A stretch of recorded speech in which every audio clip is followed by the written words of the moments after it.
British వాళ్ళు వెళ్ళిపోయాక వచ్చిన కాంగ్రెస్ పార్టీ చేసిన ఏకైక తప్పు ఏంటయ్యా అంటే ప్రజలు వాళ్ళ వ్యాపారాలు వాళ్ళు చేస్తుంటే దాంట్లో అదేలు పెడుతుండేది. అదే సందర్భంలో సోషల్ ఇంజనీరింగ్ లాంటి దిక్కుమాలినటువంటి మాటలు చెప్పి ఒరిజినల్గా ఇంజనీరింగ్ చేసిందంటే చేయలే. చివరికి మనం కిరసనాయిల కోసం కూడా బారులు తీరేటటువంటి పరిస్థితి ఉండేది.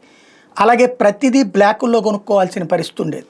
బండి తయారు చేయడానికి కంపెనీ వాడు సిద్ధంగా ఉన్నా సరే ప్రభుత్వం ఆర్డర్ ఇచ్చినన్ని బళ్ళు మాత్రమే తయారు చేయాలి. కార్లు తయారు చేయడానికి కంపెనీ వాడు సిద్ధంగా ఉన్నా సరే ప్రభుత్వం ఆర్డర్ చేసినవన్నీ మాత్రమే అమ్మాలి. ఇలాంటి ఒక దిక్కుమాలినటువంటి సిస్టంలో నడుచుకుంటూ వచ్చింది. దాంతో ఇన్నోవేషన్ కరువు అయింది, ఎదుగుదల కరువు అయింది.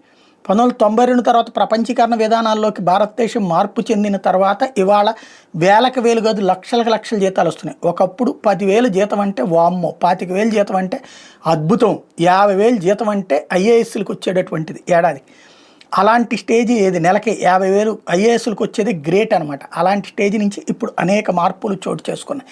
ఇవాళ రోజున మన ఇన్నోవేషన్లో ఉన్నటువంటి తేడా లోపానికి సజీవమైనటువంటి సాక్ష్యం ఏంటంటే అమెరికా వాళ్ళు సెమీకండక్టర్ చిప్స్ 1958లో చేస్తే, రష్యా వాళ్ళు 60లో చేస్తే, చైనా వాళ్ళు 2000 సంవత్సరంలో చేస్తే, ఇండియా 2025లో చేసింది.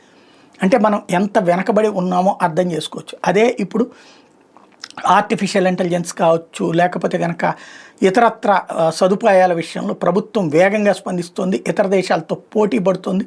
ఇవాళ అమెరికా తర్వాత అతిపెద్ద రహదారులు ఉన్నటువంటి స్టేజీ కూడా వచ్చింది. ఇది మోడీ సాధించినటువంటి ఘనత.